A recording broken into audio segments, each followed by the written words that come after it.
বিশেষ করে মহিলা শ্রমিক যারা থাকবেন, নারী শ্রমিক, তাদের জন্য কর্মঘণ্টার ব্যাপারে আমাদের একটা প্ল্যান আছে, আমরা বলেছি পর্যায়ক্রমে সেটা ইনশাল্লাহ বাস্তবায়িত হবে। এটা যখন বললাম, কারো কারো কপালে চিন্তার ভাঁজ, আর কেউ কারো কারো উল্লাস যে এই একটা ভালো পয়েন্ট পেয়েছি, আবার আরেকটা মিসাইল মেরে দিব জামাত ইসলামের উপর। হলো, দুটাই হলো। চিন্তার ভাঁজ যারা ব্যবসা এবং শিল্পের মালিক, তারা চিন্তা করেছেন 5 ঘন্টা কাজ করে যদি 8 ঘন্টার বেতন হয়, তাইলে আমি পোষাবো কিভাবে? না, আপনি দিবেন কেন? তিনি যে কয় ঘন্টা এখানে শ্রম দিবেন, সেই কয় ঘন্টার আপনি দিবেন, বাকিটা সরকারের দায়, সরকারকে দিতে হবে। পায়রা সমাজ গড়ে দিবেন আর মাদেরকে এটুকু সম্মান আমরা দেখাবো না? এটা হতে পারে না। দুনিয়ার বহু দেশে এটা আছে। 6 ঘন্টা, 4 ঘন্টা, 5 ঘন্টা।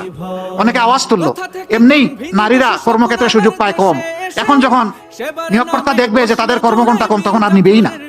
কিন্তু তারা এটা চিন্তা করেননি, যখন একজন সন্তান সম্ভবা মা, এরপরে যখন তিনি সন্তানকে জন্ম দেন, তার লালন পালন করেন, অনেক সময় 8 ঘন্টা কাজ করতে পারবেন না বলে পুরো চাকরিটাই ছেড়ে দেন। আমরা তো সেখানে তাদের জন্য সহজ করে দিচ্ছি, যাতে চাকরি তার ছাড়তে না হয়, ওটাও লেগে থাকবে, সন্তানও তার গায়ের সাথে জড়িয়ে থাকবে। এই দুইটার আমরা সমন্বয় ঘটাতে চাচ্ছি। 3 ঘন্টা বাকি যেটা থাকবে, সেখানে কাজ থেমে থাকবে না। দুনিয়ার বহু দেশে আছে, পাবলিক অ্যান্ড প্রাইভেট, পিপিপি, সব জায়গায় পার্ট টাইম ওয়ার্কার নিয়োগ দেওয়া যায়। সেখানে মালিকরা দিবেন, আরো বেশি জব ক্রিয়েট হবে।